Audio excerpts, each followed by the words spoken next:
Have you ever wondered how the elite level of cybersecurity experts can gain a full visual window into any mobile device without ever physically touching the hardware? We are talking about a total bypass of physical barriers where the target remains completely unaware that their digital footprint is being mirrored in real time. Most people think you need complex coding or physical access to install a hidden payload, but the high-level reality is much more sophisticated.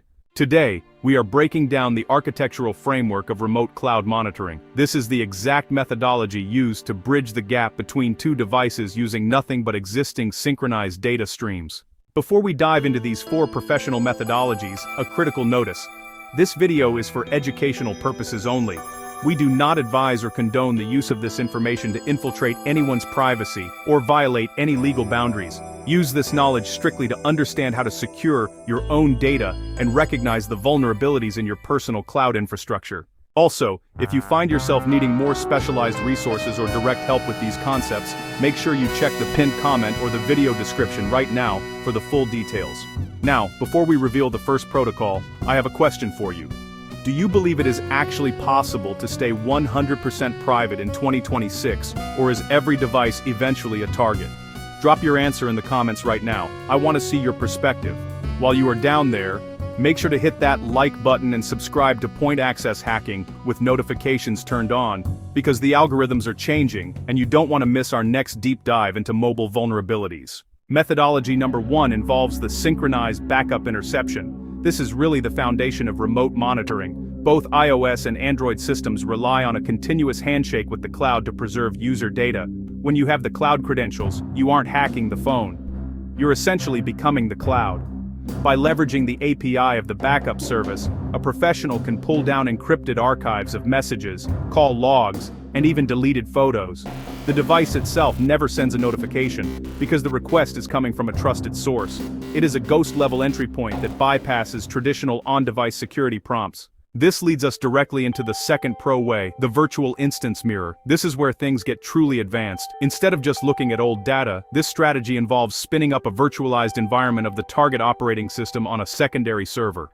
By feeding the cloud credentials into this virtual instance, the server begins to pull live telemetry. You aren't just seeing what they did, you are seeing the device's current state as the cloud perceives it. If you are enjoying this high-level breakdown, share this video with one person who cares about their digital security. It helps the channel grow and keeps this information free for everyone. The third method is the browser token persistence strategy. You know, a lot of people forget that cloud credentials don't just open a storage locker, they actually open a session. By capturing or recreating a session token through the cloud's web portal, an expert can maintain a persistent connection to the device's location services and synchronized browser history. This means remote monitoring of every search query and every GPS movement in real time, all without a single line of code being executed on the physical handset.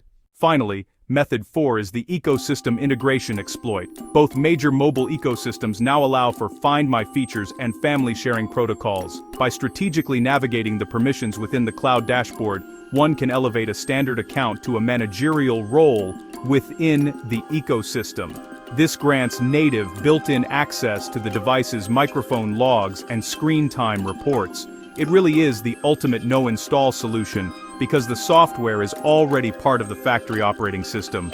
You're simply flipping the switch from the outside. Remember, the key to all of this is the cloud. If the credentials are the keys to the kingdom, the cloud is the gate that never sleeps. If you want to see a part 2 where we go even deeper into the specific tools used for these cloud bridges, comment part 2 below. And hey, don't forget to check that pinned comment for the resources I mentioned earlier. Stay secure, stay vigilant, and I will see you in the next one.